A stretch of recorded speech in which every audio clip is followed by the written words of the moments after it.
Baik. Jadi ini pertama-tama pentingnya alamat lokasi supaya tidak tersesat dan kita sudah tahu.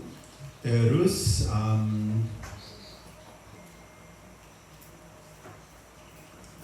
di Twitternya.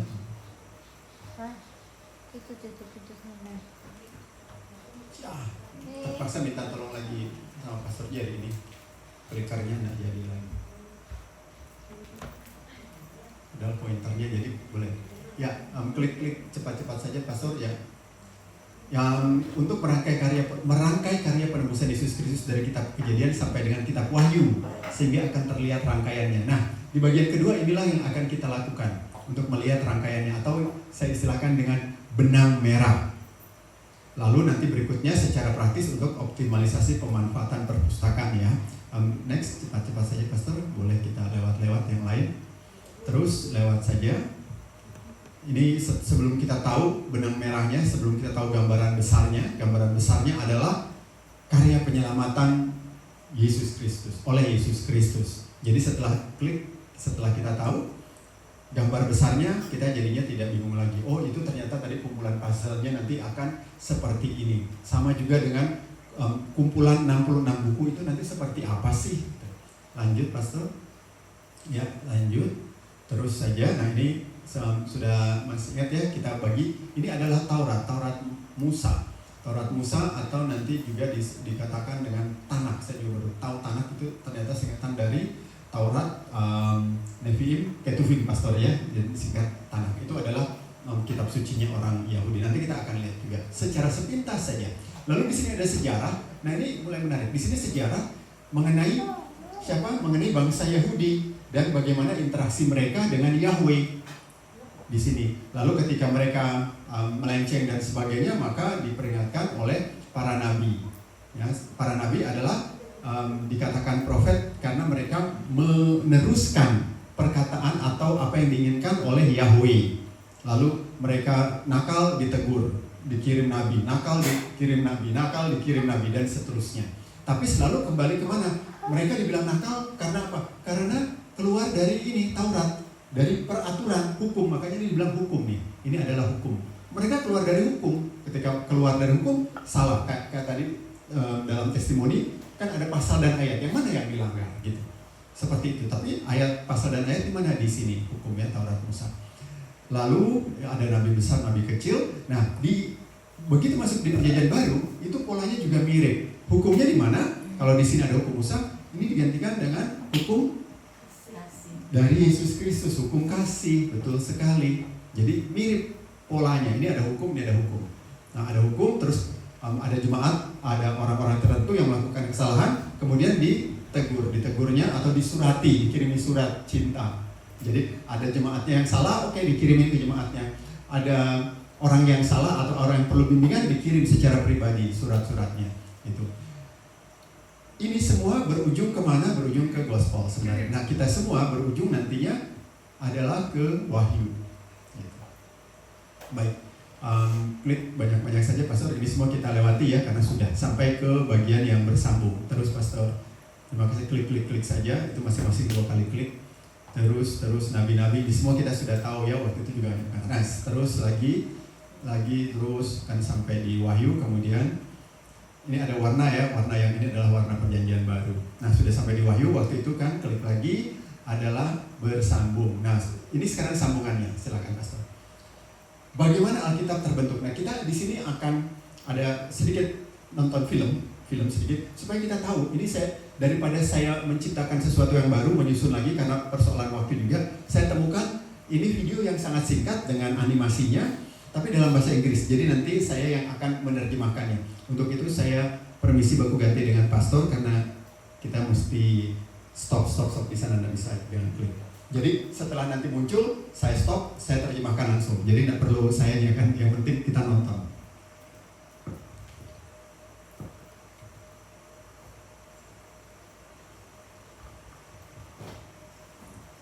Bagaimana Alkitab terbentuk atau History of the Bible.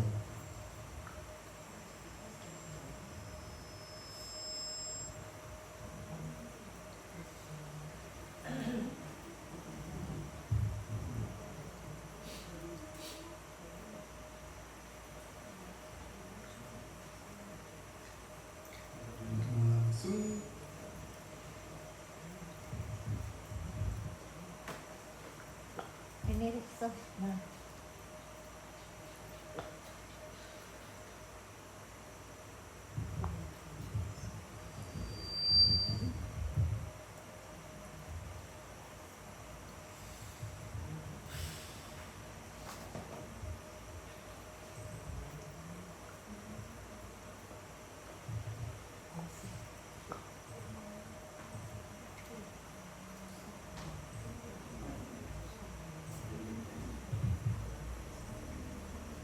Alkitab na ito. The course of thousands of years on 3 different continents. Jadi Alkitab kita itu ternyata In 3 different languages by ditulis selama lebih dari 2000 tahun, 3000 tahun bahkan, dari tahun 2000 sebelum Masehi sampai dengan tahun abad pertama Masehi. Abad pertama yang terakhir ditulis adalah kitab Wahyu ya. Dan Injil yang terakhir ditulis adalah Injil Yohanes. Dan ditulis dalam 3 bahasa. Bahasa Ibrani, bahasa Aram atau Aramaik, dan juga bahasa Yunani. Jadi ada 3, dan juga kisahnya membentang di 3 benua. Benua Eropa, benua Asia, benua Afrika.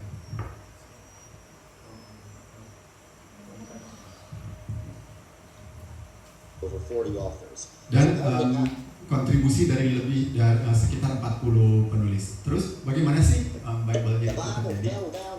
Ada yang bilang King James version. oh ada dari King James, ada yang bilang lagi dari Kaisar Konstantin gitu. Tapi The Emperor Constantine invented the Bible. dua-duanya Yeah, salah. neither of these are Ya, true. bukan seperti It itu took a long terjadinya. time for the Bible Jadi to develop into what we have today. Alkitab kita because itu most of it was bertumbuh revealed over ya, time. bertumbuh dari sedikit sampai seperti yang sekarang The ini. earliest Bible didn't look like this. It looked Nah, like this. sebelum menjadi It buku was itu invisible. ditemukan dalam bentuk apa? Apakah dalam bentuk tablet? Tablet maksudnya seperti loh batunya Musa, yang nggak gitu juga gitu ya. It means it was in the form Tapi of oral tradition. pertama-tama adalah dari tradisi verbal, dari cerita turun temurun di kalangan orang-orang Yahudi. Which is stories that are passed from person to person down the generations. Stories about Abraham, Dari Noah, Abraham, and Nuh, kisah mengenai Babel, ini adalah kisah-kisah yang sangat dikenal oleh orang-orang Yahudi dari sejak kecil. Dan bahkan nanti sekali waktu juga mungkin perlu kita lihat ada sebaran dari salah satu suku. Saya baru lihat suku Manasye yang ada di saya lupa di daerah mana, mereka tidak punya tertulisnya, tapi ternyata mereka tahu cerita-cerita di Taurat. Ternyata karena tradisi turun-temurun dari kelompok Yahudi ini sangat luar biasa. Jadi seperti itu tadinya, termasuk juga kisah mengenai bangsa Israel yang keluar dari Mesir dipimpin oleh Musa.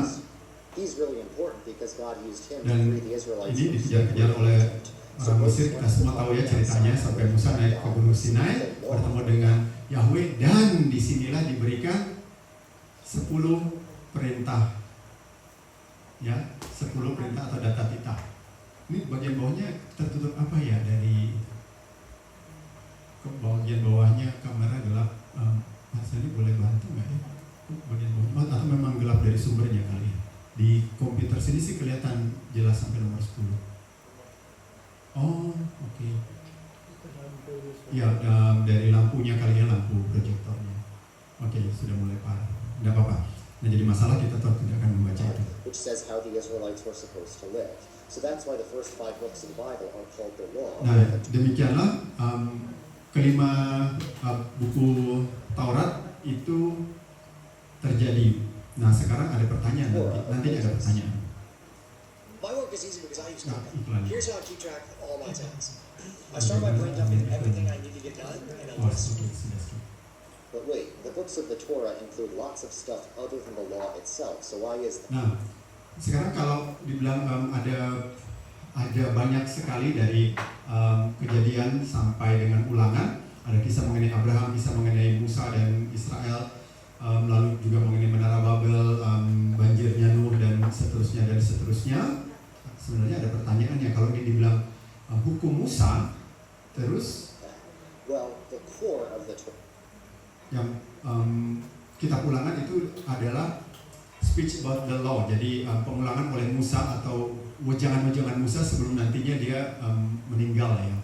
Torah is the law that Moses received Nah. from God on stone tablets. Ada pertanyaan kan bukankah yang diberikan ke Musa itu cuma yang ada di kitab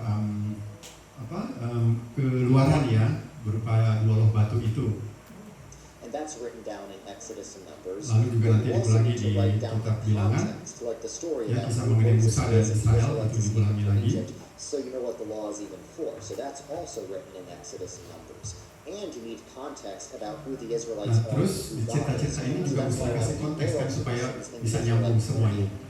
Termasuk juga di kitab Kejadian. Nah sekarang bagaimana kalau dibilang ini semuanya dari Musa, terus bagaimana dari kitab Kejadian? Padahal ada cerita mengenai Abraham, ada cerita mengenai Nuh dan menara Babel segala macam. Itu sebelum zamannya Musa. were written down in the book of Genesis. Moses also gave lots of complicated instructions for Kemudian priests juga di about the kitab Imamat sacrificial system. yang isinya detail perintah-perintah Musa mengenai bagaimana persembahan dan bait Allah harus dikelola. Moses also gave a big speech to the Israelites before he died, telling them to stay faithful to God and not worship false gods. And this speech was lost for many generations until King Josiah. Nah ngomong-ngomong ini bagian terakhir dari kitab Ulangan itu sempat hilang lalu nanti ditemukan oleh Raja Yosias ketika akan membangun kembali bait Allah ya. Isaiah discovered it when he was Jadi purifying intinya the itu semua temple of dikumpulkan. false gods. So even though it's a combination of many things, Moses Jadi is the central kombinasi dari banyak hal, tetapi kemudian disebut dengan hukum Musa, authority behind all of it. So it's all called the law of Moses. Law of Moses. Jadi hukum Musa makanya dibilang juga Taurat Musa. Nah, terus apa yang terjadi dengan bangsa Israel? Ini ada gambarnya, ada animasinya. Ini adalah orang-orang Israel. The Israelites are living in the promised land. The law of Moses Ketika sudah di tanah terjanji, kemudian mereka harusnya kan ngikutin hukum. Oke, mereka ngikutin hukum dulu, ngikutin Taurat is their central awalnya. authority. And it's very important for them to follow it Yang because antara God lain, gave it to them. mereka sudah bilang, oke kita ikutin karena Yahweh sudah menolong kita dan memberikan kita hukum ini. Tapi kemudian ada yang nakal, dibilang guys, let's not follow it. Nggak usah lah ngikutin, seperti terjadi di mana-mana kan, nggak usah lah ngikutin hukum Musa gitu. Let's not follow Artinya it. orang The banakal law kan. says to not worship other Apa, gods. So the padahal jelas di hukum Taurat dikatakan jangan menyembah ilah-ilah atau Tuhan yang lain. Israelites worship other gods. Tapi orang ikut-ikutan karena apa? Di kiri kanannya tetangga-tetangganya yang lain kan, bangsa-bangsa yang lain juga menyembah ilah-ilah yang lain kan, jadi ikut-ikutan. Masa orang bikin orang nyanda gitu, orang menakal dan else is doing it. So Nah, God lets enemy begitu nations menakal ternyata diserbu sama bangsa-bangsa lain, dikeroyok sama bangsa-bangsa lain, diperangi oleh bangsa-bangsa lain. Kemudian they're like, we're habis sorry, itu, we'll stop. oke, orang bertobat, we are sorry. Oke deh, iya deh, kita menyesal, orang menyesal, orang mau berhenti So they dan stop worshiping other gods and they get their Oke. own back. nah, Guys, kemudian let's worship other gods. oke, orang menakal ulang. We're sorry, Yuk we'll stop. kita sembah Let's worship other gods. Allah yang lain But lagi how are begitu, the terus Israelites datang supposed to lagi, know that they ditegur have lagi. punishment from God? Ini It's because ternyata adalah bangsa-bangsa lain yang memerangi ini sebenarnya we're sorry, adalah we'll stop. Let's worship other gods. Wait, but Nakal how are ya. the Israelites Nah. supposed to know that getting conquered was a punishment? Nah, sebenarnya penyerangan oleh bangsa-bangsa lain merupakan hukuman dari Yahweh gitu.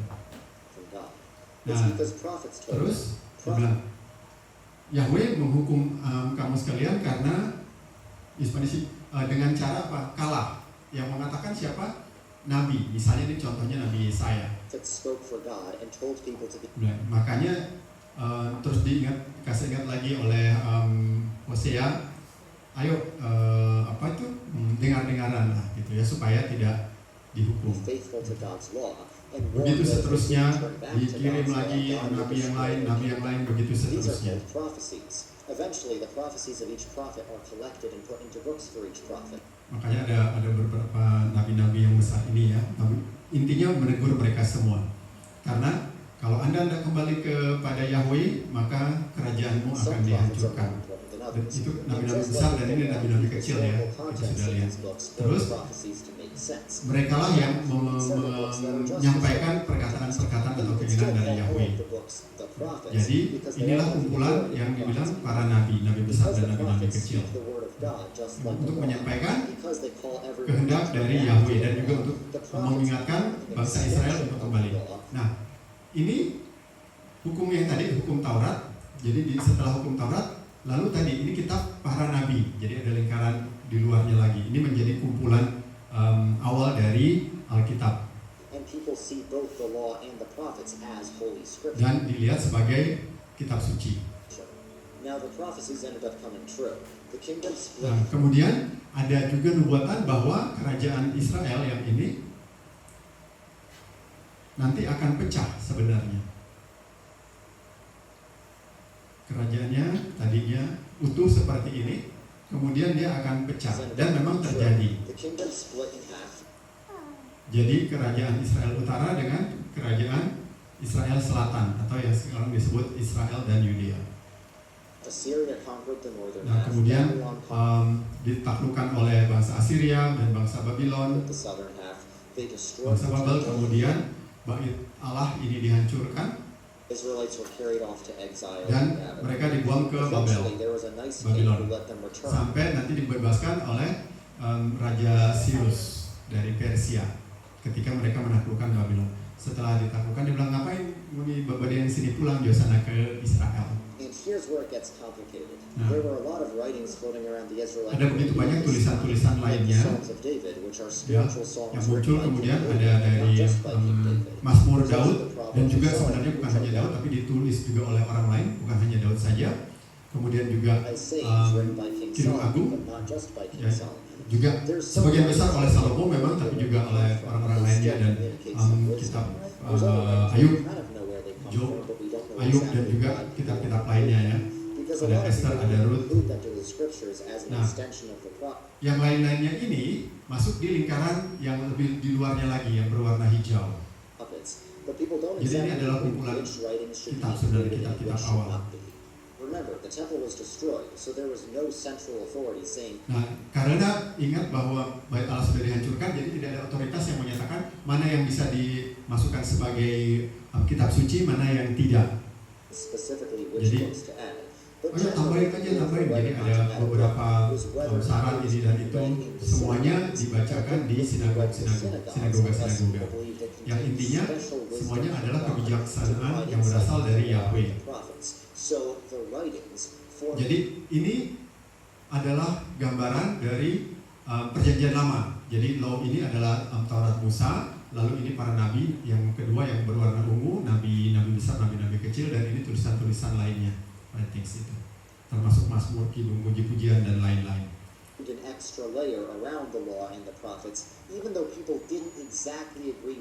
Walaupun tidak semuanya sepakat bahwa buku-buku yang lain itu harus dimasukkan. Jadi itu berdasarkan kesepakatannya.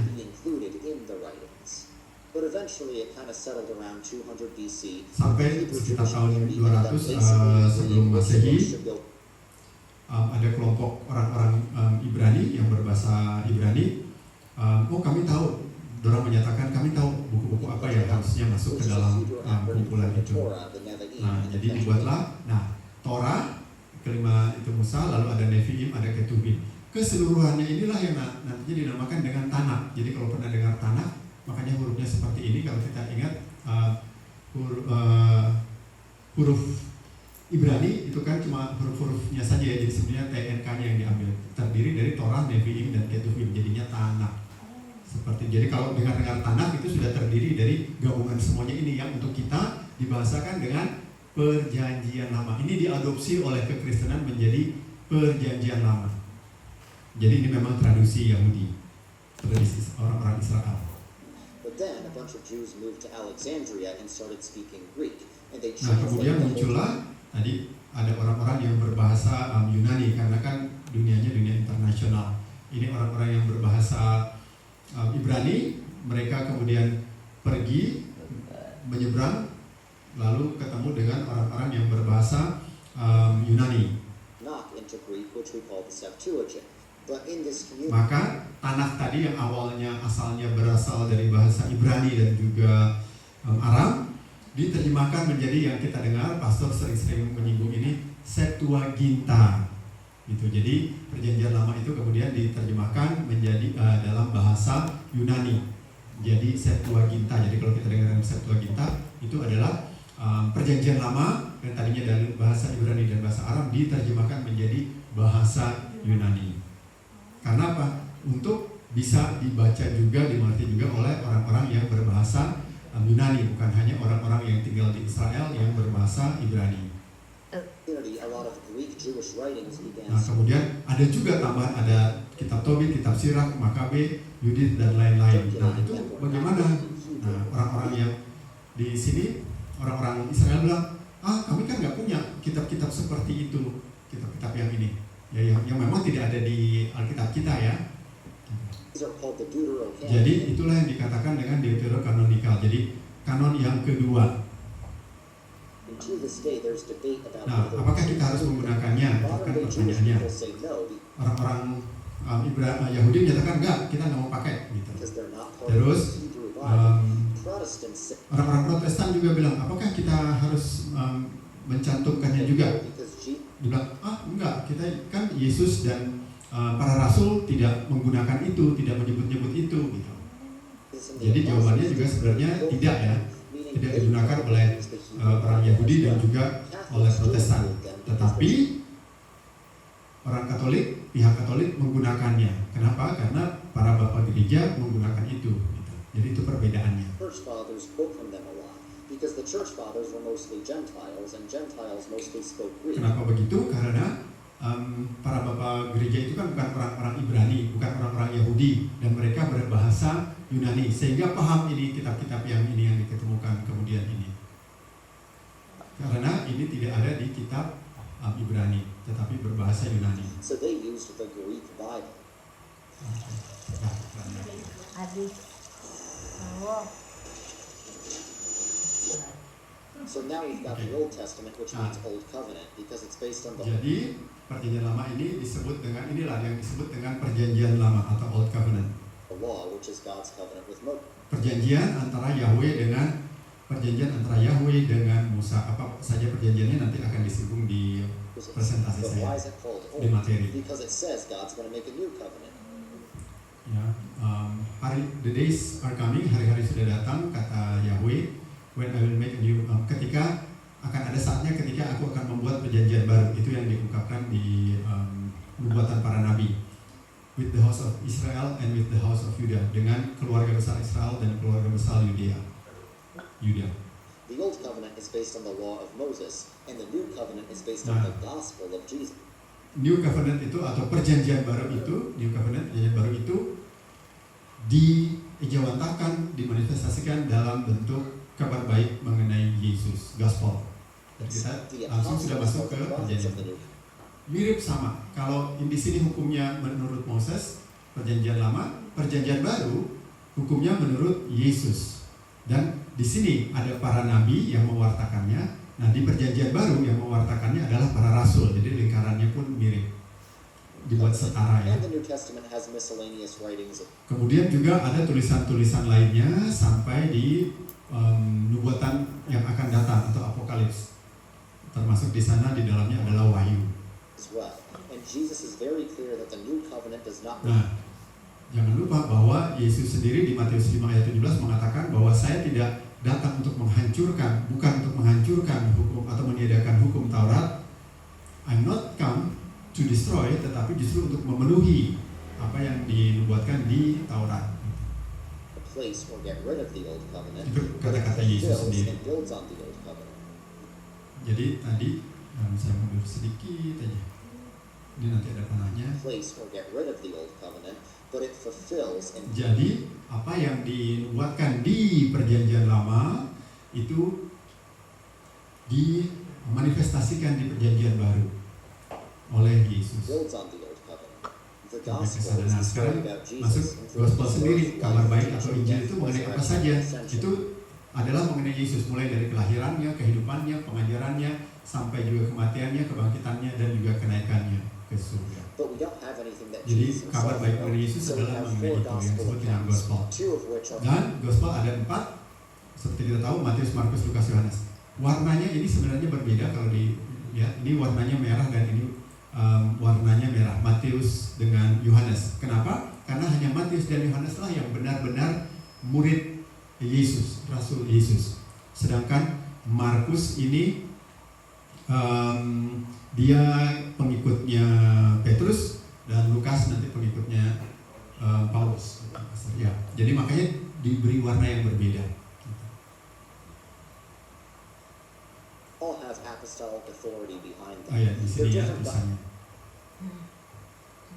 Markus dengan Petrus, lalu Lukas dengan Paulus di sini. who traveled with apostles, so they all have Itu adalah apostolic para authority rasul. behind them. They're different gospels for different purposes. Nah, Matthew, Matius, Luke, Markus, dan focus Lukas on the gospel. adalah Injil, dikatakan Injil sinoptik. Sinoptik artinya apa? Optik, orang tahu bahasa Indonesia sering pakai juga. Optik itu terkait dengan mata, dengan penglihatan. Karena kalau dilihat secara sepintas, ada kemiripannya dari ketiga Injil ini, Matius, Markus, dan Lukas. Makanya disebut Injil They record sinoptik. Jesus' public ministry, sermons, and Itu mengenai semua kehidupannya Yesus. whereas John records a lot of the more Nah, private sedangkan mengenai kehidupan pengajaran publik, kehidupan sosialnya Yesus, sedangkan Yohanes lebih mengenai kehidupan pribadi Yesus, karena Yohanes sangat dekat dengan Yesus, makanya dia berbeda sendiri. discourses of Jesus, because John knew Jesus very personally, and his purpose in writing was to include Nah, jadi seakan-akan dia bilang, ini loh kalau di sini nggak ada, ini loh Pak kita ada gitu loh. Jadi dia seakan-akan melengkapi apa yang tidak ada di ketiga Injil sebelumnya. Here's what you miss. Ini loh poin-poin yang mau tidak mengungkapkan ada Pak kita, seakan-akan begitu. things that the others left out. Matthew was written to a mostly Jewish Nah. audience, so he focuses Matius menunjukkan audiensnya itu kepada orang-orang Yahudi. Maka dia on menggambarkan how Jesus fulfills all the bahwa Yesus memenuhi semua nubuatan dalam perjanjian lama atau dalam tanah tadi ya, orang tahu dalam tanah. Ya, karena audiensnya adalah orang-orang Yahudi Old Testament terutama prophecies. ya. Mark was writing to a Roman audience, Sedangkan Markus lebih ditujukan kepada orang-orang Roma. Pada saat itu orang-orang Roma adalah orang-orang penjajah yang berkuasa. Nah, maka Markus so he menunjukkan portrays Jesus as a superhero. Yesus adalah superhero. Yesus juga lebih berkuasa daripada bangsa Roma gitu. Luke was writing to a Gentile Greek audience, Lukas menunjukkan audiensnya adalah orang-orang yang berbahasa Yunani Koine pada saat itu, atau para bangsa kafir atau pagan ya. Kafir artinya yang bukan orang Yahudi. so he focuses on how Bahwa Jesus is the savior Yesus of datang untuk semua orang, universal seperti ini. all people groups and all nations, not just the Jewish people. Gitu. And as always, you need historical context. and Jadi that's why we itulah put the back. konteksnya lagi. Kemudian masuk ke kisah para rasul. Remember, the Nah, Old jadi- Testament prophets corrected people according to the Ingat yang ini tadi, ketika orang-orang Yahudi banakal dan lalu dikoreksi berdasarkan hukum Musa. Yang mengoreksi siapa? Itu para nabi. law and told them to follow it. Prophets, So yeah, likewise, prophets. the New Testament apostles Nah, corrected sedangkan kalau di Perjanjian Baru, ketika ada masalah dengan gereja, maka harus kembali kepada hukumnya. Hukumnya adalah Injil. Dan yang mengingatkan adalah para rasul. to people according to the gospel. Jadi ini ada The apostles mode started yang the sama. church. Jadi ini adalah bentuk jemaat-jemaatnya, ada di Galatia, ada Korintus, ada di Efesus, But right away, they had a lot of ada problems. di In lain-lain some lagi cases, ya. they were forgetting Gereja the gospel. mula-mula ada problem, mereka juga melupakan Injil lalu So diingatkan the kembali apostles had to send seperti a lot itu. of letters to these Dan yang churches. mengingatkan adalah para rasul dengan mengirim surat. Karena ini letaknya jauh-jauh, berjauhan mereka ini. Ada di Korintus, ada di Galatia. Nanti sekali waktu kalau ada kesempatan, orang perlihatkan juga petanya. Kira-kira di mana sih itu Efesus, di mana Galatia dan lain-lain. So the gospels about Jesus, together with the letters of the apostles, Jadi selain gospel ini warnanya merah juga ada surat-surat tadi, kumpulan surat-surat tadi ya. were collected to form the New Testament. These Ada books are banyak called surat. Prolegomena because nobody questioned. Semua setuju, we all agree bahwa semua setuju bahwa yang tertulis di sini harus masuk di dalam perjanjian whether they baru. were legit.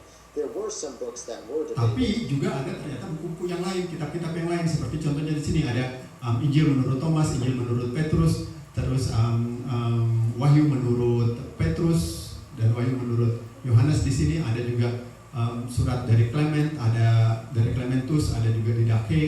Ternyata itu kemudian There were qualifications for determining whether they should be interact. First of all, they need to not be obvious Oh, forgeries. itu nggak dipakai, There were harusnya nggak several of dipakai. them. Secondly, Yang they need lain-lain to be itu. from apostles Antara themselves, lain karena not itu just tidak from the diajarkan church oleh members. para rasul dan juga tidak dikenal oleh Yesus. So after a few hundred years, Jadi it was setelah pretty clear which books beberapa should ratus be tahun in the kemudian New inilah yang Testament. dikumpulkan So the dan church ended up masuk dalam recognizing both lingkaran the yang New lainnya lagi. Testaments as Seperti juga yang ini tulisan-tulisan lain di sini, masih ingat ya teman-teman, di sini ada kidung puji-pujian dan lain-lain. Nah ini juga ada kitab surat-surat lain-lain masuknya di sini. Surat-surat yang lebih umum. scriptures. Sometimes to simplify Jadi, things, they've called the modelnya New Testament mirip Perjanjian Lama dan Perjanjian Baru. Apostles, or the Law and the Gospel, or the Hebrew and Greek scriptures. Jadi Perjanjian Lama dalam bahasa Ibrani dan juga Aram, lalu Perjanjian Baru dalam Yunani, dan itu selalu diingatkan oleh Pastor Jerry. Jadi ketika ada yang ingin menyesatkan bahwa Perjanjian Baru harusnya dalam bahasa Ibrani, jelas salah sama sekali, karena yang asli adalah bahasa Yunani. But either way, Christians consider the whole Bible the Oke, Word of itulah God, yang because menyatakan semuanya menjadi the Word of God, all of it sabda reveals Jesus, who is the true Tuhan Word of Yesus God. sendiri, yang ujung-ujungnya semua menyatakan reveals the Word of God, And sabda objectively, the dari Bible has Tuhan Yesus impacted sendiri. Dan ngomong-ngomong, Injil ini lebih mempengaruhi sebagian besar dari dunia ini dibandingkan kitab-kitab suci dari agama-agama lainnya. Oke, jadi seperti itu tambahannya dan singkat ya, moga-moga lumayan dimengerti ya teman-teman ya. Saya coba carikan yang sederhana dan singkat, sebenarnya cuma 8 menit tapi karena ada terjemahannya jadi sedikit lebih panjang. Baik. Nah sekarang kita masuk lagi, jadi nah sekarang benar-benar kita masuk ke bagian kedua dan saya akan cepat saja. Teman-teman mungkin tidak akan sempat kalau buka Alkitab sendiri, saya bacakan saja karena semua sudah saya kopikan ke sini. Jadi persiapannya memang lumayan menyita waktu dan tenaga, tapi dengan senang hati saya kerjakan. Jadi sekarang namanya adalah benang merah keselamatan Yesus Kristus. Nah kita mulai dengan kitab Kejadian. Kitab Kejadian isinya, jadi ini judul kitabnya, nama kitabnya, ini temanya, lalu ini sebagian kutipan ayatnya. Jadi di kitab Kejadian awal mulanya adalah di kitab Kejadian 3 ayat 15, aku akan mengadakan permusuhan antara engkau dan perempuan ini dan seterusnya. Ini mengenai keturunanmu. Jadi keturunan di sini yang dimaksudkan adalah jelas merujuk kepada Yesus Kristus. Lanjut, Pastor. Dan kemudian ada juga kutipan lainnya di 12 Kejadian 12 ayat 2, 3, 7. Nah, ini ada yang merah. Yang merah ini adalah perjanjian. Nah, inilah perjanjian lama. Jadi nanti saya bacakan perjanjian lama antara siapa? Antara Yahweh dengan Musa. Dengan saat itu bukan Musa. Dengan bangsa Israel. Aku akan membuat engkau menjadi satu bangsa yang besar, ya, dan memberkati engkau serta membuat namanya masyhur dan lain-lain. Aku akan memberkati orang-orang yang memberkati engkau dan lain-lain. Terus juga ketika itu Tuhan menampakkan diri kepada Abraham, berfirman, akan memberikan negeri ini kepada keturunanmu.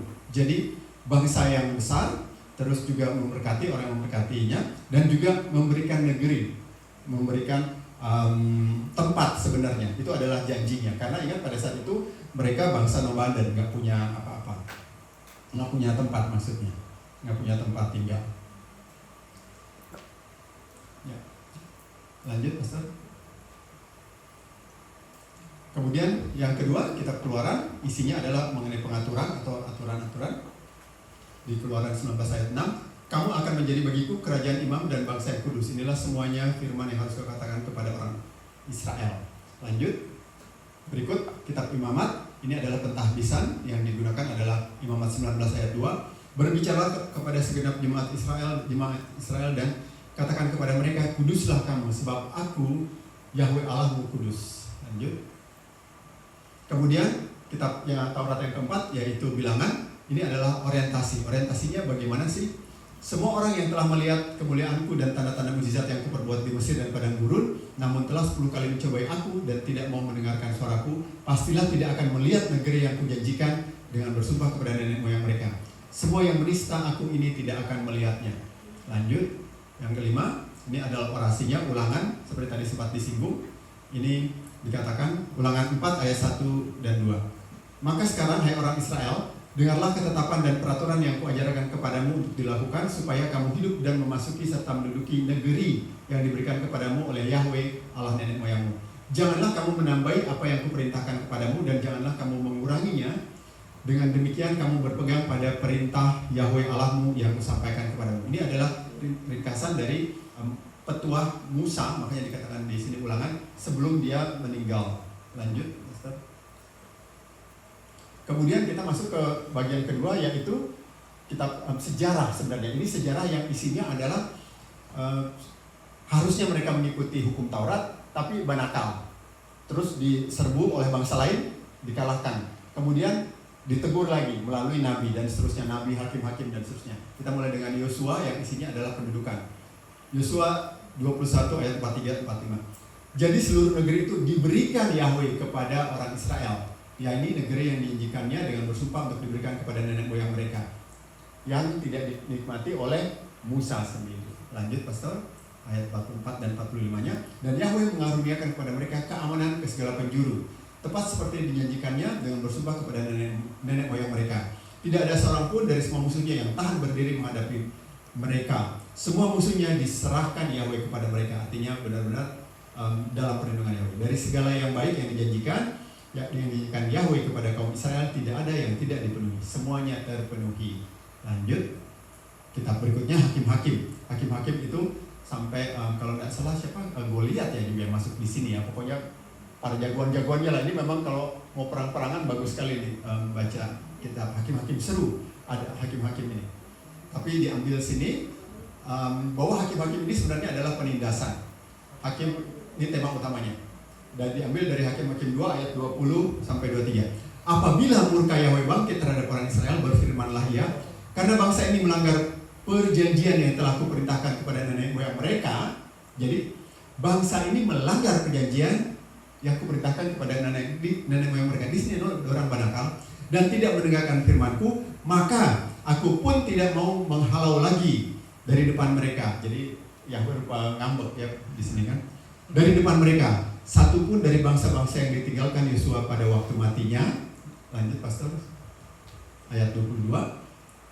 Oh, tidak terkopi ya. Back boleh, Pastor? Kalau enggak berarti mohon maaf, enggak terkopi. Tapi intinya meraju ya, dan inilah yang terjadi. Ini yang menjadi pola. Jadi ditindas, mau dikuat banakal, gitu. Kita sudah mau bela lagi. Gitu. Jadi orang dikalahkan oleh bangsa-bangsa di sekitarnya. Kita lanjut ke Rut. Rut ini adalah penebusan. Ada yang ingat Rut itu siapa? Rut itu siapa? Dia orang non Israel, orang asing. Ya, ini adalah tipologi. Sebenarnya tipologi itu kayak apa itu? Kayak spillnya untuk nanti di zamannya Yesus, bahwa orang-orang di luar Israel pun ada yang dipergunakan oleh Yahweh, atau kalau bahasanya kafe, suka-suka Tuhan. Ya, kasih karunia betul sekali. Gitu. Dan Rut ini intinya adalah penebusan, karena Rut itu nanti kan dia ditebus ya, luar biasa sekali, dia orang asing tapi kemudian ditebus. Lalu berkatalah penebus itu, jika demikian aku ini tidak dapat menebusnya, sebab aku akan merusakkan milik pusakaku sendiri. Aku mengharap engkau menebus apa yang seharusnya aku tebus, sebab aku tidak dapat menebusnya. Jadi perlu bantuan dari pihak lain untuk ditebus. Dan disinilah sebenarnya model ala kasih karunia. Kita lanjut, kitab berikutnya, kitab ke-9 dan 10, 1 Samuel dan 2 Samuel. Ini kalau orang ingat, terutama juga adik Kim ya, kalau mau cari mengenai raja yang terkenal di perjanjian lama siapa? Daud. Nah itu adanya di Samuel. Ya, kalau mama kan suruh baca yang lain. Nanti kalau iseng mau cari, bagus ceritanya ya di kitab Samuel. Nah yang diambil adalah 2 Samuel 7 ayat 12 sampai 16. Ini bersatunya suku atau ras. Ini menarik karena nanti setelah bersatu ternyata mereka harus berpisah. Apabila umurmu sudah genap, sebenarnya ada 3 perjanjian tadi. Yang pertama sudah ya di perjanjian baru, perjanjian di awal itu perjanjian dengan Abraham, Yahweh dengan Abraham. Karena dalam bahasa Inggris disebut ini Abrahamic covenant. Covenant itu perjanjian. Terus yang kedua, yang kedua sebenarnya dengan Musa kalau saya nggak salah. Yang ketiga, ya Mosaik, jadinya Mosaik. Yang ketiga ini disebut Davidic Covenant. Ini adalah perjanjian antara Yahweh dengan Daud. Makanya dibilang David kan bahasa Inggrisnya David ya. Salah, David bahasa Inggrisnya Daud bahasa Inggrisnya David. Jadi dibilang Davidic. Kalau Abraham Mike gitu. Musa Mosaik. Ya? Nggak ada perjanjian yang sampai ke ujung-ujung sana, lain lagi gitu. Nah, di sini ya, apabila umurmu sudah genap dan engkau telah mendapat perhentian bersama-sama dengan nenek moyangmu, perhentian bersama-sama dengan nenek moyangmu artinya apa? Metong, meninggal ya. Jadi kalau sudah sampai sudah sekarat, maka aku akan membangkitkan keturunanmu yang kemudian. Ini adalah janjinya. Anak kandungmu yang kemudian, anak kandungmu, dan aku akan mengukuhkan kerajaannya. Kita sengaja kasih merah di sini. Dialah yang akan mendirikan rumah bagiku, bagi namaku, dan aku akan mengukuhkan tahta kerajaannya untuk selama-lamanya. Kenapa ini jadi dibuat merah begini dan dibilang perjanjian Davidik, perjanjian antara Daud dengan Yahweh? Karena ini juga merujuk kepada yang kekal, merujuk kepada keturunannya Daud sendiri, yaitu Yesus. Jadi di sini membangkitkan keturunanmu yang kemudian, ini adalah merujuk kepada Yesus. Kemudian mendirikan rumahku, rumah bagi namaku. Ini adalah bait Allah, tapi bait Allah yang akan dibangun lagi dalam waktu 3 hari dan kekal selama-lamanya.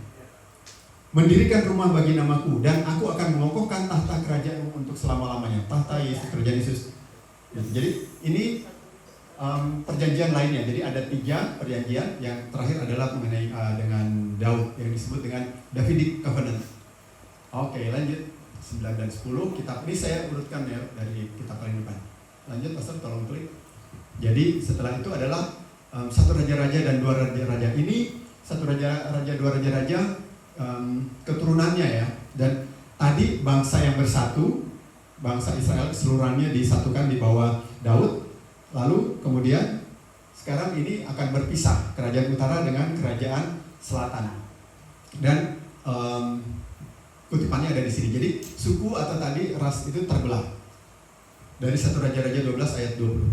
Segera sesudah seluruh Israel mendengar bahwa Yerobeam sudah pulang, maka mereka memanggil dia ke pertemuan jemaah, lalu mereka menobatkan dia menjadi raja atas seluruh Israel. Tidak ada lagi yang mengikuti keluarga Daud selain dari suku Yehuda saja.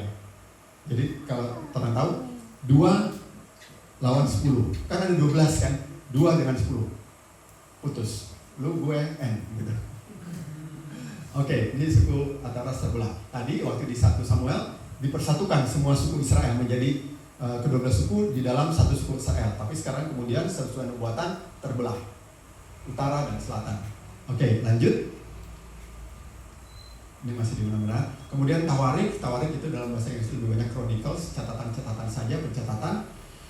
Ada yang menarik di sini bahwa mereka membakar rumah Allah, merobohkan tembok Yerusalem, dan membakar segala puri dalam kota itu dengan api sehingga musnahlah segala perabotannya yang indah. Mereka yang masih tinggal dan yang luput dari pedang diangkutnya ke Babel, dan mereka menjadi budak dan budak anak-anaknya sampai kerajaan Persia berkuasa tadi. Lalu ketika bangsa Persia datang menghancurkan bangsa Babel, terus ternyata bangsa Raja Sirus dari Persia ini diberi hikmat oleh Yahweh, dibilang bebaskan bangsa Israel. Lalu istilahnya sudah Babel sudah tidak ada, por apa yang di sini? Pulang.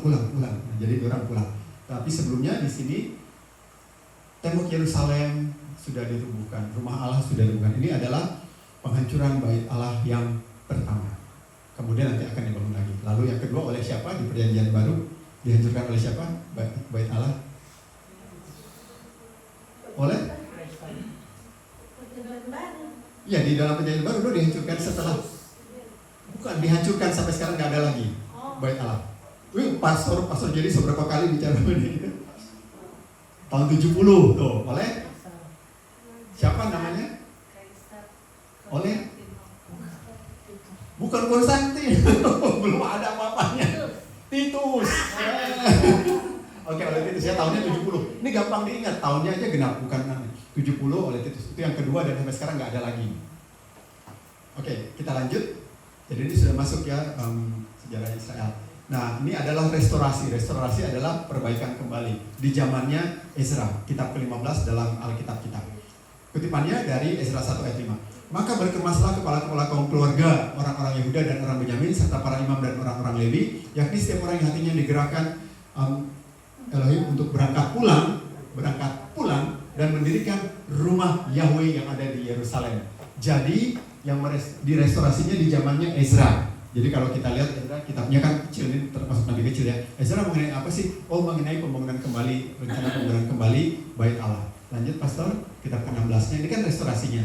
Setelah dibangun, nah itu tadi rencana restorasinya. Pembangunannya dilaksanakan di zamannya Nabi Nehemia 6 ayat 15. Maka selesai tembok itu pada tanggal 25 bulan Elul dalam waktu 52 hari. Lanjut, setelah dibangun, lalu ada lompat sedikit ini dia, ada pemeliharaan. Siapa yang dipelihara di sini? Yaitu Esther.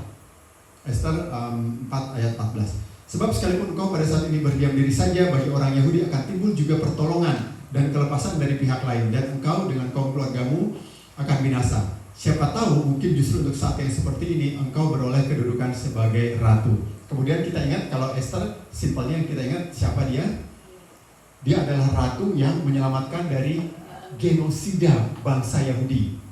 Genosida itu adalah pembunuhan satu ras bangsa, pemusnahan massal.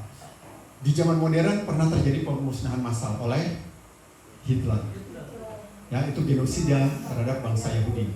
Nah, kalau sekarang menurut saya yang terjadi di Gaza itu bukan genosida, itu semua akal-akalan. Oke, lanjut. Jadi ini mengenai Esther ya, ini ratu yang menyelamatkan. Oke, lanjut. Jadi ada dalam pemeliharaan. Mengenai Ayub kita tahu itu adalah mengenai kesabaran, bagaimana ada sabar.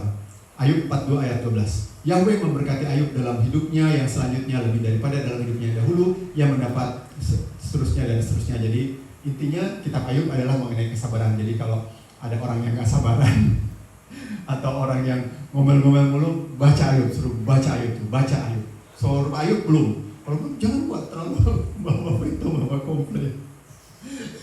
Ini kan, ini cuma lihat judulnya aja ya, maksudnya temanya gitu. Lanjut. Setelah itu kitab yang ke-19, Mazmur. Mazmur intinya adalah pujian, walaupun ada juga nubuatannya ya. Tapi intinya pujian.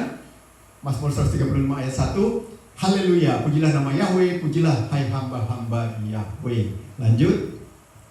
Kan ini kan kita highlight ya, cuma mau lihat benang merahnya. Nah ini nih, kalau tadi saya dibilang untuk anak-anak ya, tapi itu juga sebenarnya untuk parenting. Jadi orang tuanya juga bagus baca, anak-anak bagus baca, tapi orang tua juga. Ini adalah parenting ternyata secara Kristen, luar biasa sekali. Ada di Amsal, pengasuhan anak. Pengasuhan anak bahasa kerennya sekarang adalah parenting. Jadi bagus orang-orang tua juga baca, luar biasa. Saya ini sudah minta justru Kim baca, jadi Kimnya baca, orang tuanya juga baca. Ini parenting ya, jadi untuk keluarga-keluarga muda bisa juga orang sarankan. Seperti orang punya 2 keluarga muda kan, ada Galuh dan juga ada Ivan. Ya, oh dan ada keluarga muda dalam artian baru terbentuk tapi umurnya udah banyak. Yang barusan dan sama nama lain Pak Marcel Bolang kan itu keluarga muda juga toh, tapi umurnya paling senior kan? Ya. Ya. Oke, Amsal 6 ayat 20. Hai anakku, peliharalah perintah ayahmu dan janganlah menyia-nyiakan ajaran ibumu. Anak-anak, ayo ada 4 anak di sini, coba dengar. Amsal 6 ayat 20. Hai anak-anak, peliharalah perintah ayahmu dan janganlah menyia-nyiakan ajaran ibumu. Oke, lanjut. Kitab ke-21 Pengkhotbah, ini adalah perspektif. Tak ada yang lebih baik bagi manusia daripada makanan dan minum dan bersenang-senang dalam jerih payahnya. Aku menyadari bahwa ini pun dari tangan Elohim. Ya. Jadi dalam bersuka-suka juga kita harus tetap sadar mengucap syukur ya. Akhir kata dari segala yang didengar ialah takutlah akan Elohim dan berpeganglah pada perintah-perintahnya, karena ini adalah kewajiban setiap orang. Intinya seperti itu. Lanjut, kitab ke-22 Kidung Agung. Kidung Agung, Kim jangan dulu baca. Di skip dulu Kim. Kim jangan dulu baca Kidung Agung. Tapi sebenarnya intinya cuma satu, karena itu adalah mengenai mempelai. Bagaimana yang nantinya juga akan menjadi gambaran gereja sebenarnya. Yesus dengan Yesus kan dikatakan mempelai, dengan gereja adalah mempelai. Tapi intinya yang dikutip di sini adalah mengenai kemurnian. Ini bagus untuk nona-nona, diingatkan di Kidung Agung 2 ayat 7. Kusumpahi kamu, putri-putri Yerusalem, demi kijang-kijang atau demi rusa-rusa betina di padang, jangan kamu membangkitkan dan menggerakkan cinta sebelum diingininya. Jadi sebenarnya ini yang gembala yang menangani Torang Pesudara, Marcel Bolang, itu mengutip ini sebenarnya. Jadi jangan langsung malah ditekan dan lain-lain, kasihan. Anyway, nanti ketinggalan cerita ya, nanti boleh tanya, kasihan Marcel Bolang CS. Oke, intinya ini untuk menjaga kemurnian ya, sebelum bagus ya, apalagi mama dengan jaga baik-baik Torang penona-nona, jangan sampai tak salah. Makanya ini adalah kemurnian di Kidung Agung. Intinya seperti itu. Kidung Agung di bahasa Inggrisnya dibilang Kidung Salomo, Kidung Salomo ya. Ya, Song of Solomon. Ya, jadi itu, tapi di sini nggak ada tulisannya, disebutnya dengan Kidung Agung. Oke, biarin saja. Lanjut, kitab ke-23 Yesaya. Intinya di sini adalah pertobatan. Yesaya 1:18-20. Marilah kita berperkara. Firman Yahweh ya. Marilah kita berperkara. Wah, hal ini dia. Sekalipun dosamu merah seperti kirmisi, akan menjadi putih seperti salju. Toraso mengatakan, sekalipun berwarna merah seperti kain kesumba, akan menjadi putih seperti bulu domba. Jika kamu menurut dan mau mendengar, maka kamu akan memakan hasil baik dari negeri itu. Tetapi jika kamu melawan dan kumabal dan memberontak, maka kamu akan dimakan oleh pedang. Sungguh Yahweh yang mengucapkannya. Hati-hati. Di Yesaya tegurannya seperti itu. Oke, lanjut Pastor.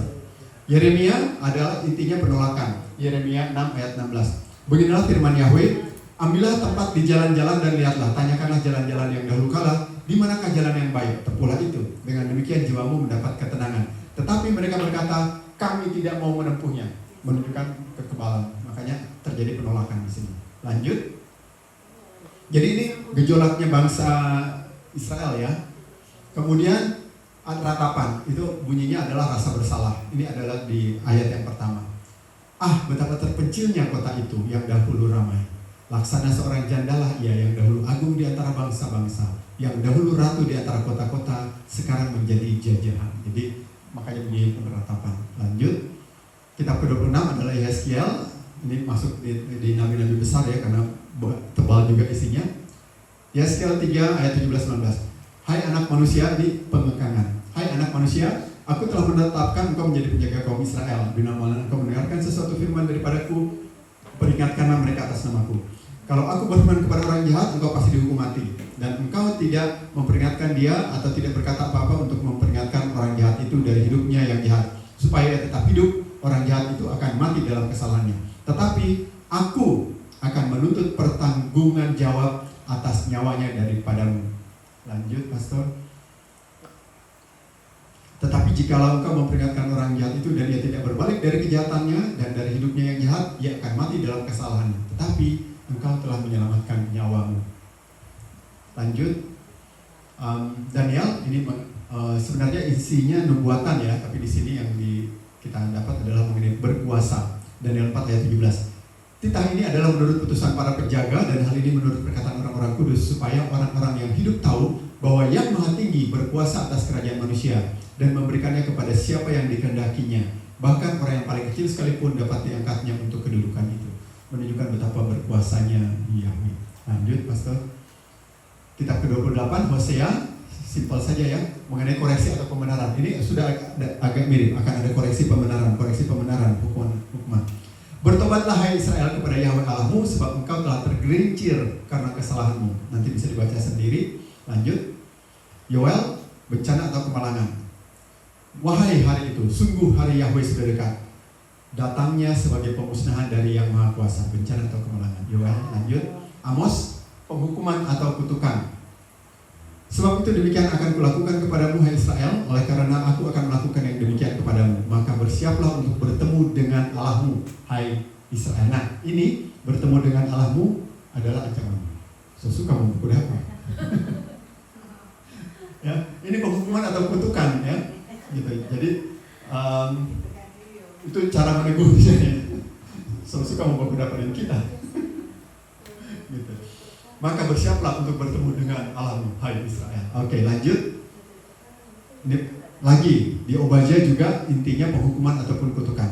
Karena kekerasan terhadap saudaramu Yakub, maka celah akan meliputi engkau dan engkau akan dilenyapkan untuk selama-lamanya. Lanjut. Dari Obadya, Yunus setelah ada hukuman, ada koreksi atau pembenaran di Yunus.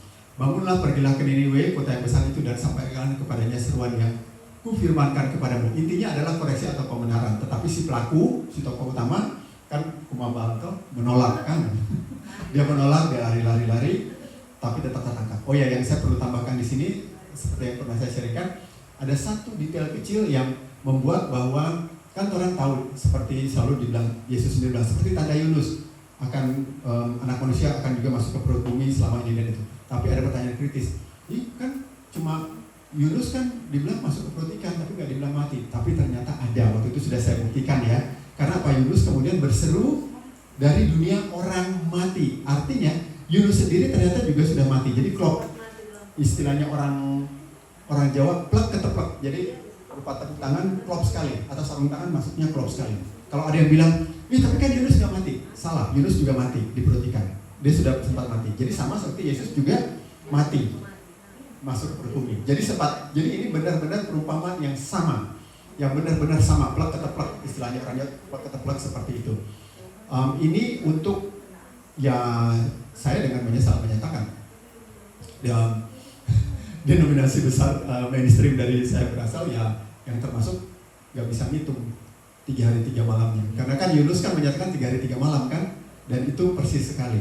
Tapi ya mohon maaf, sekali lagi denominasi besar atau arus utama menyatakan yang Jumat Agung dan itu kan nggak sampai 3 hari 3 malam ya. Orang sebanyak berapa kali menghitung sampai akhirnya paham, itu nggak cukup. Kalau wafat di hari Jumat lalu bangkit di hari Minggu, nggak cukup 3 hari 3 malam.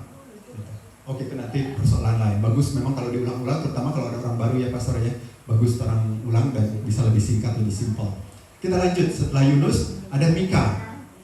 Mika juga koreksi atau pembenaran. Siapakah Adonai seperti engkau yang mengampuni dosa dan yang memaafkan pelanggaran dari sisa-sisa miliknya sendiri, yang tidak bertahan dalam murkanya untuk seterusnya, melainkan berkenan kepada kasih setia. Biarlah, kan isinya koreksinya, biarlah dia kembali menyayangi kita, menghapuskan kesalahan-kesalahan kita dan melemparkan segala dosa kita ke dalam tubir-tubir laut. Lanjut, Mika masih nabi-nabi kecil. Nahum ada lagi penghukuman atau kutukan. Niniwe ini cuma mengutipnya. Niniwe sendiri seperti kolam air yang airnya mengalir keluar. Berhenti, teriak orang, tetapi tidak ada yang berpaling. Jadi sudah ditegur pun dorang kumabal. Berhenti, nggak ada yang mau berpaling. Stop, melakukan hal yang tidak bagus. Cuek saja, jadi akan ada penghukuman. Lanjut, kitab ke-35, Habakuk juga pendek mengenai kepedulian. Berapa lama lagi Yahweh aku berteriak tetapi tidak kau dengar, aku berseru kepadamu penindasan tetapi tidak kau tolong. Mengapa engkau memperlihatkan kepadaku kejahatan sehingga aku memandang kelaliman? Ya, aniaya dan kekerasan ada di depan mataku, pembantahan dan pertikaian terjadi. Itulah sebabnya hukum kehilangan kekuatannya dan tidak pernah muncul keadilan, sebab orang fasik mengepung orang benar. Itulah sebabnya keadilan muncul terbalik. Jadi ada kepedulian, mirip seperti kejadian situasi sekarang ini ya, terutama terhadap seorang pemantan presiden dan putranya. Minimal saya dan Brother Stanley itu selalu sangat peduli mengenai mereka berdua ya, yang sudah sangat berjasa, sangat luar biasa, tapi kemudian diputar balikan, dituduh segala macam. Nah itu, ini komplainnya kira-kira seperti di Habakuk ini. Lanjut. Setelah Habakuk ada Sefanya, penghukuman atau kutukan. Berdiam dirilah di hadapan Adonai Yahweh, sebab Elohim Yahweh, sebab hari Yahweh sudah dekat. Sungguh Yahweh telah menyediakan perjamuan korban dan telah menguduskan para undangannya. Lanjut saja. Hagai, ada pertimbangan di sini. Beginilah firman Yahweh semesta alam, perhatikanlah keadaanmu. Jadi naiklah ke gunung, bawalah kayu dan bangunlah rumah itu, maka aku akan berkenan kepadanya dan akan menyatakan kemuliaanku di situ. Firman Yahweh. Lanjut. Ini yang mengenai baitnya, pembangunannya oleh Zakaria. Sebab itu beginilah firman Yahweh, aku kembali lagi kepada Yerusalem dengan kasih sayang. Rumahku akan didirikan pula di sana, Demikianlah firman Yahweh semesta alam, dan tali pengukur akan direntangkan lagi di atas Yerusalem. Ini bait Allah yang kedua. Lanjut, Pastor. Setelah itu ditutup dengan kitab terakhir di Perjanjian Lama, Maleakhi. Jadi setelah bangunan bait Allahnya selesai, dikuduskan atau istilahnya ditahbiskan ya. Ditahbiskan, sudah jadi kudus lagi, sudah siap digunakan lagi. Maleakhi 4 ayat 4, ingatlah kepada Taurat yang telah kuperintahkan kepada Musa hambaku di Gunung Horeb untuk disampaikan kepada seluruh Israel, yakni ketetapan-ketetapan dan hukum-hukum. Kalau kita lihat kitab Maleakhi ini, tema utamanya adalah pengudusan, tapi sayangnya dipelintir oleh beberapa kalangan, termasuk mainstream juga sebenarnya, terutama di Indonesia ya, dipelintir sebagian ayatnya. Di ayat ini kan ayat 4 ya, di ayat 3 pasal 3 ayat 10 itu kan dipelintir, padahal ini tidak bicara mengenai yang itu dia. Yang itu dia, saya tidak ingin membicarakan itu, tapi orang semua tahu yang itu dia, dipelintir, padahal intinya adalah pengudusan bait Allah yang sudah dibangun kembali, yaitu bait Allah kedua. Jadi ini tidak ada sama sekali, tidak ada kaitannya dengan yang jadi perdebatan di banyak pihak itu. Oke, ini adalah Maleakhi. Lanjut, kita sekarang masuk ke warnanya sudah berbeda, Matius. Jangan khawatir, kita tidak akan sampai perjanjian baru yang lain-lainnya, surat-surat, karena memang sudah terlalu panjang. Jadinya makanya saya katakan tadi kepada Brother Marcel, ternyata harus trilogi. Jadi hanya sampai di Injil, karena kalau enggak juga tidak cukup, ludahnya juga tidak cukup. Terus untuk mempersiapkan ini juga panjang sekali, karena harus bayangkan ayatnya dimasukkan di sini, diteliti lagi segala macam. Oke. Untuk kalangan tadi sudah ya, ini sekaligus pengulangan, repetisi itu buat kita semakin paham. Tadi kan yang waktu asal mulanya Bible, asal mulanya Alkitab sudah ya, bahwa ternyata Injil Matius ditujukan untuk kalangan Yahudi, ya, untuk kalangan Yahudi. Maka ini saya sudah buatkan summary-nya, ringkasannya. Jadi kalau mau belajar contekan ujian jadi gampang.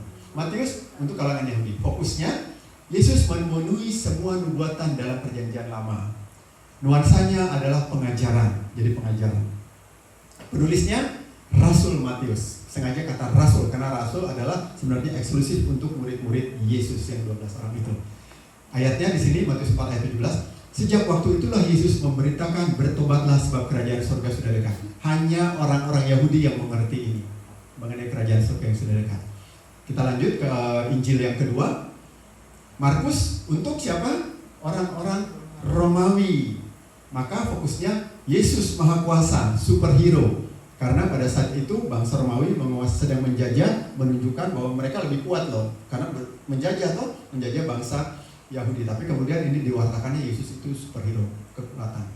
Nuansanya kekuatan atau kuasa. Penulisnya adalah Markus yang pengikut Petrus. Ayatnya di sini Markus 2 ayat 10. Tetapi supaya kamu tahu bahwa di dunia ini Anak Manusia berkuasa mengampuni dosa, berkatalah ia kepada orang lumpuh itu. Jadi semuanya mengenai kuasa. Injil yang ketiga, Injil Sinoptik yang ketiga, Lukas, ditulis untuk masyarakat Yunani atau orang-orang kafir. Kafir di sini artinya di luar bangsa Yahudi ya, bukan kafir dalam pengertian orang-orang pengikutnya Muhammad. Fokusnya Yesus adalah penyelamat segala bangsa. Itu fokusnya, penyelamat segala bangsa, bukan hanya untuk bangsa Yahudi saja. Maka nuansanya lebih banyak perumpamaan. Penulisnya adalah Tabib Lukas. Nah, ini penting dilihat di sini, perumpamaan dan Tabib Lukas. Tabib Lukas, dia bukan murid langsung Yesus, tapi dia tabib atau dokter, sering diulang oleh pastor dan juga saya ketika saya menjadi pengacaranya Yudas ya. Bahwa tabib itu atau dokter itu sangat teliti dan sangat pandai. Ya, sangat pandai. Jadi dia sebenarnya Lukas ini dengan tingkat pendidikannya dan tingkat pergaulannya, makanya dia bisa berbahasa Yunani dengan baik.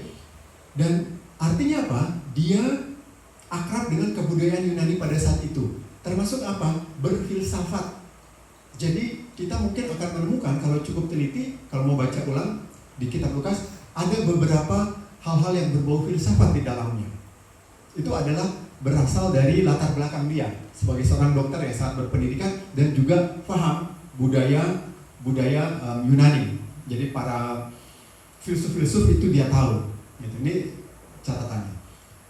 Ayatnya Lukas 8 ayat 10, lalu dia menjawab, kepadamu diberi karunia untuk mengetahui rahasia kerajaan di sini siapa? Kerajaan Allah.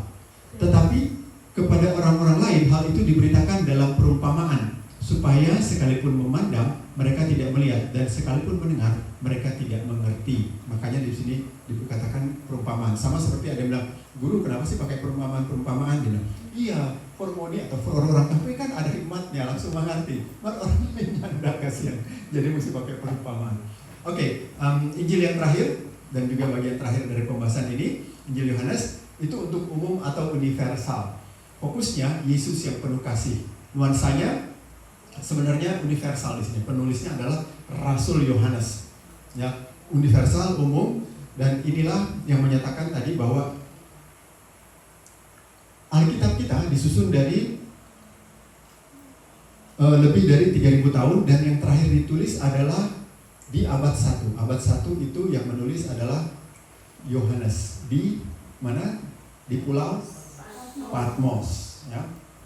Jadi jangan lupa tuh gereja di depannya ini keluarga Sepamawe di Pulau Patmos. Jadi disitulah dia menulis. Makanya ini adalah yang terakhir ditulis. Gitu. Jadi kalau ada yang bilang rekayasa ini enggak, semua paling tua ditulis tahun 70, sekitar tahun 70 ya Pastor ya kalau tidak salah ya. Nah tahun 70 artinya apa? Banyak sekali saksi mata, saksi hidup yang melihat Yesus yang lahir dan mati. Jadi tidak ada dibilang bahwa Yesus itu tokoh mitos, tokoh dongeng ini ada. Ya, ini tidak ditulis seperti yang dari toko sebelah 200 tahun setelah kematiannya, dan nggak ada bukti arkeologi, nggak ada bukti sejarah loh, nggak ada bukti sejarah. Maaf ya saya menyimpang sedikit karena keprihatinan dengan situasi di Gaza, tapi saya tidak pro siapapun juga. Kita sebenarnya sangat beruntung bahwa Israel ini sekarang tidak dikuasai oleh, mohon maaf, ini sekali lagi kan di sana bukan persoalan perang agama ya, bukan oleh Hamas dan lain-lain yang adalah, ya saya harus menyebutkan agamanya Muslim kan. Bayangkan kalau itu Israel itu dikuasai atau di Gaza sekalipun dikuasai oleh orang-orang Muslim, apa yang terjadi? Maksudnya kita yang orang-orang Kristen yang ingin berziarah di sana akan sulit seperti yang terjadi ketika suatu tempat dikuasai oleh mereka kan, dengan alasan tidak suci lah, apalah, pokoknya aksesnya dibatasi. Sama seperti, mohon maaf, di tempat saya dapat banyak sumber bacaan maupun video, di tanah sucinya mereka itu ternyata tidak boleh ada penggalian apa-apa, penggalian arkeologi. Tetapi sebaliknya justru di Yahudi, di Israel kan justru didorong kalau ada penggalian-penggalian ya, dan tidak jarang, artinya sering. Tidak jarang terjadi, misalnya ini tanah ini sudah dibilang sebagai suatu situs ya, purbakala, misalnya bekas gereja A. Ternyata ketika mau ada perlu apa, gali tanah di luar, ditemukan lagi tanah lain atau mesel lain yang lebih tua. Kemudian di bawahnya ditemukan lagi yang lebih tua lagi. Jadi itu menunjukkan bahwa di sana gereja ataupun tempat-tempat bersejarah sudah turun-temurun dan bisa sangat dibuktikan gitu. Sangat dibuktikan, ada bukti-bukti arkeologisnya. Nah sekarang siapa yang dongeng? Di tanah suci sana nggak ada, bahkan nabi tersuci mereka pun rumahnya nggak tahu dari jadiin apa, terus istri pertamanya juga udah nggak ada. Pokoknya nggak boleh ada penggalian-penggalian apapun juga. Karena kalau digali, konon katanya nggak ada yang ditemukan. Jadi siapa yang dongeng? Sorry ya, sedikit soalnya saya agak jikan. Jadi sekaligus bersyukur bahwa itu masih dirawat dengan baik. Dan sekali lagi dengan segala hormat, tidak menyinggung denominasi manapun juga. Kalau sekali waktu Tuhan berkenan orang menginjakan kaki ke Israel sana, gereja yang ada, mohon maaf, itu tidak ada gereja Protestan. Karena apa? Ya yang ada duluan gereja Katolik. Jadi ada Katolik Roma kah, Katolik Ortodoks kah, Katolik Maronit kah yang menjaga. Karena kan memang duluan ada kan sana ya. Nanti kan gereja Protestan kan 1500-an setelah Martin Luther. Ya di sana belum ada yang membangun gereja gitu loh. Gitu. Tapi apapun juga kita bersyukur bahwa itu dirawat sampai sekarang sehingga menjadi kekayaan kita semua sebagai orang-orang Kristen. Kalau kita ke sana bersyukurlah, lepas dari denom apapun juga merawat, bahwa itu masih dirawat. Dan ngomong-ngomong ada juga yang DP Waker dan DP penjaga itu orang Palestina dan Muslim. Ada, saya sempat bertemu di sana. ya ada 2 gereja minimal yang saya tahu. Kan di sana tempat-tempat bersejarah dijadikan gereja supaya tidak hilang. Ternyata yang jaga orang Muslim. Wah, luar biasa sekali. Dan mereka fine-fine aja, bersyukur gitu. Oke, ini ayatnya. Firman itu telah menjadi manusia, kita tahu ya, yang 1:14, dan diam di antara kita, dan kita telah melihat kemuliaannya, yaitu kemuliaan yang diberikan kepadanya sebagai anak tunggal, Bapa, penuh kasih karunia dan kebenaran, lepas dari ada Bapa atau tidak. Lanjut yang terakhir, Pastor. Oke, Kisah Para Rasul ini bersambung. Jadi keempat-empat, kitab keempat-empat, Kisah Para Rasul dan seterusnya itu akan bersambung, tapi nanti pembahasannya akan singkat, tapi akan dibumbui dengan latar belakangnya. Ini jemaat ini seperti apa sih, jemaat ini atau si orang ini seperti apa sih? Karena kan surat-suratnya bukan hanya kepada jemaat, tetapi juga kepada perorangan kan. Makanya ada surat kepada Titus, Filemon, gitu kan. Ini orang, tetapi yang lain kan jemaat toh yang disebutkan. Terus mengenai jemaat lain-lain juga. Oh ya, nanti saya beri bonus, moga mau tidak jadi sampai 4, tapi di ketiga itu karena kan sisa sedikit ya, sisa berapa sih, 22 ya, cepat. Nanti saya berikan lagi summary singkatan secara singkat yang sudah banyak diketahui, tapi menarik untuk diketahui bahwa bagaimana ternyata Yesus ada di setiap kitab, mulai dari Kejadian sampai Wahyu. Kalau Perjanjian Lama baru sih jelas ya banyak ya, tetapi menarik sekali. Dalam bentuk apa? Dalam bentuk ada ayat-ayatnya. Jadi itu akan cepat sekali, tapi menjadi sesuatu yang menarik untuk orang. Bahwa ternyata semua Alkitab ini hanya merujuk kepada pribadi Yesus Kristus. Tidak 3 pastor ya, hanya kepada pribadi Yesus Kristus. Jadi benang merahnya seperti tadi, ya, sebagian benang merahnya ada benangnya yang tebal, ada benangnya yang tipis, tapi semua ada kaitannya. Kenapa kita perlu tahu juga mengenai pergumulan bangsa Israel dengan Yahweh? Karena itu adalah bagian juga yang menguatkan iman kita, karena semuanya merujuk kepada, sekali lagi saya ulang-ulangi, Perjanjian Lama menubuatkan mengenai Yesus. Lalu di Gospel, di Injil, Yesus sudah muncul, sudah ada. Lalu di sini dibuatkan lagi kedatangan Yesus yang terakhir. Makanya nanti di Wahyu kesimpulannya atau kayak tema-temanya tadi cuma 1. Ini langsung kasih spill-nya aja. Di Wahyu kesimpulannya cuma 1, yang hanya yang kita tahu Pastor Jerry yang sering-sering mengingatkan. Wahyu kesimpulannya cuma 1. Kan itu kan DP closing toh. Closingnya apa? Mahkota. Waduh, keren. Ternyata itu luar biasa. Jadi Wahyu itu kan sebenarnya mengenai apokalips ya, hari kiamat, hari lain-lain, tapi ujung-ujungnya ternyata adalah mahkota. Ketika kita melakukan semua seperti apa yang diajarkan oleh Tuhan Yesus sendiri. Itu saja dulu. Jadi saya mohon izin lagi Pastor dan teman-teman lain kalau boleh supaya orang kasih selesaikan minggu depan ya. 1 kali lagi nomor 44 sampai selesai, dan plus nanti cuma lewat saja. Yesus mulai dari Kejadian di mana itu menarik, bahkan untuk Kim dan juga adik-adik yang lain juga akan menarik. Itu saja. Terima kasih atas perhatian teman-teman semua. Moga-moga ini memberi kita perspektif baru, kacamata baru, dan juga keyakinan baru bahwa kita sangat kaya.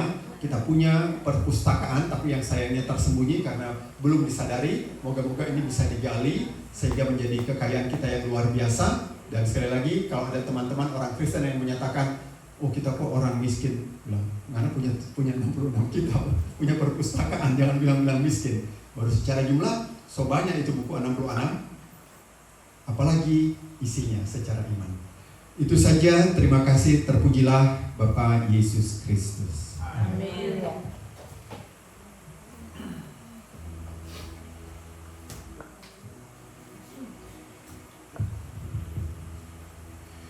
Ya, ini seri pelajaran, jadi memang kita harus bersabar belajar.